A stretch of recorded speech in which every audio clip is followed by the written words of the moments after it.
Hello class 7. Today we are continuing with our history lesson 7, that is feudalism.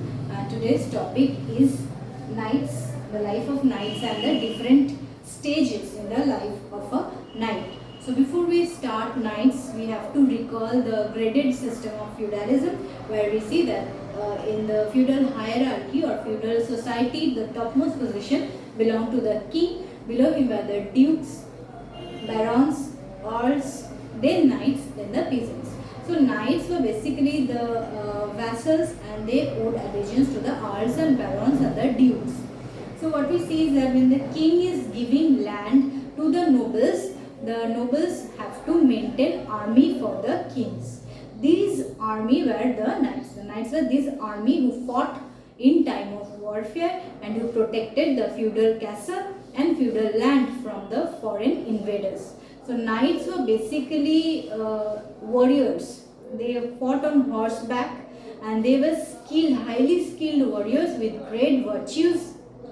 And these warriors used to protect the system of feudalism because they protected the king and the nobles. They also protected the feudal castles and the feudal lands. So it was not an easy thing to become a knight. We know that feudalism was a hereditary system. That is, whatever is the profession of the father, same profession the son will also have to follow. This was the rule of the feudal society. So the knight's son will also become a knight, that is evident. But if in any case it was found that the knight's son is not that strong or does not show any valor, then he was rejected from the position. So what happened is that there was 3 stages in the life of a knight, and in these 3 stages we see that the training started at a very early age. So first we'll see what are the 3 stages in the life of a knight. And there we see in the life of a knight, the first stage was the stage of a page. In the second stage, the knight act like a square, and the third stage he become the knight. That is the final stage. The third and the final stage is the stage of the knight. So in the first stage, at the 7 years of age, the training actually started, and this stage the knight was known as a page. In this stage, what happened at an early age, 7 years, like the children are sent to school, the son of the knights was sent to the house of the nobles. There, from 7 years, their main duty was to pay obedience to other knights and to pay obedience to the nobility or the nobles and listen to what they are saying, and to observe them minutely what they are doing. That is what we see is that in 7 years of age, the page, or the first stage of knight, that the page used to only see and learn what a knight is doing. Clear? So in the first stage, that is 7 years of age, they used to pay obedience and they used to observe the knights and they used to listen to what the nobles used to say them. This was the first stage. Then the next stage comes the square, which started at 14 years of age. At the age of 14 years, what we see is that this stage, the stage of a square, was like an apprenticeship. That is, they are learning. These pages, when they become 14 years, then they started learning actually the duty of the knights. They maintain the bows and arrows of the knight. They learn how to fight on horseback, that they learn, and the different activity and the fighting techniques, principles, the rules and regulation that the knights has to follow. All these things the square learn in the second stage. The square is the second stage in the life of a knight at the age of 14 years.